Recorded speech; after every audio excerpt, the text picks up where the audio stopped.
Hello, this is Gary, just giving you some information on some of the things that you may want to know that you have around the house. Working here out of my shop, and the shop is actually used for a heating and air conditioning company, along with a garage of sorts. I have in front of me here a dehumidifier, which is actually just an air conditioner, or uses the same components as a normal air conditioner. Some of the components that's in it is a motor. The motor is 120 volt AC motor, turns a fan that moves air across a coil.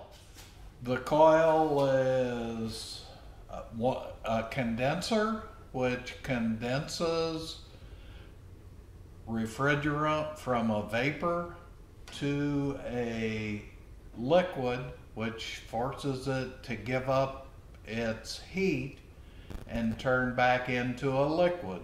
That is the secret of refrigerants. They physically condense.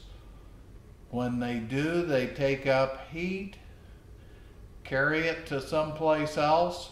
When they go back to a vapor, they give up that heat. So it allows you to convert heat and take it to places that you don't necessarily want it, or to do other things, as in this case, a dehumidifier. In the summer, our air conditioning actually is a dehumidifier, a fairly large one. In this case, if we just dehumidify the air is more comfortable to us because our body works the same way. It gives up heat in the form of sweat. So the dehumidifier helps our body be able to convert that sweat to give up the heat, or BTUs. So the dehumidifier has a fan that moves air, and the air is the secret. It physically will absorb heat or give up heat. In order to do that, we essentially have an air conditioning unit here. We have a compressor, which compresses a vapor, which is a refrigerant. In our case, it's R410A, which is a refrigerant gas that's commonly used in our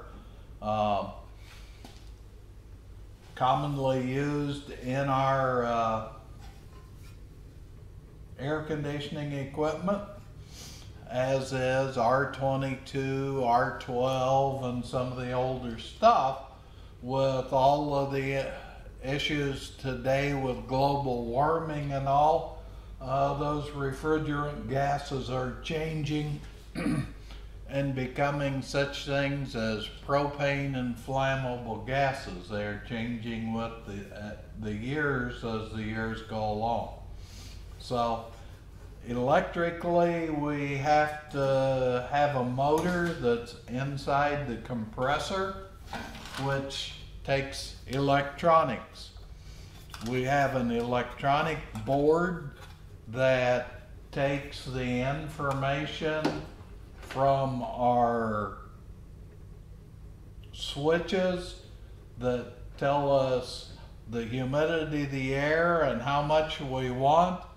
Electrically, we have a capacitor, we have a transformer that transforms the 120 volts into lower voltage. We have a board that tells the fan to turn on and off, and the compressor to turn on and off. We have a switch that physically turns the fan on and off, And what that board looks like is this would be a air conditioning board, or physically it measures the temperature and the humidity and determines when to turn the fan on, when to turn the compressor on, the temperature of the compressor unit, and how it is to operate. The evaporator and the condenser are these two separate coils here that physically one gets cold. As it gets cold, humidity condenses on the coil, and physically the water is drawn out of the air, and that lets the sweat on our body feel or make us cooler. So that's how your dehumidifiers work. Again, it's humidity or moisture in the air versus how our body gets rid of heat.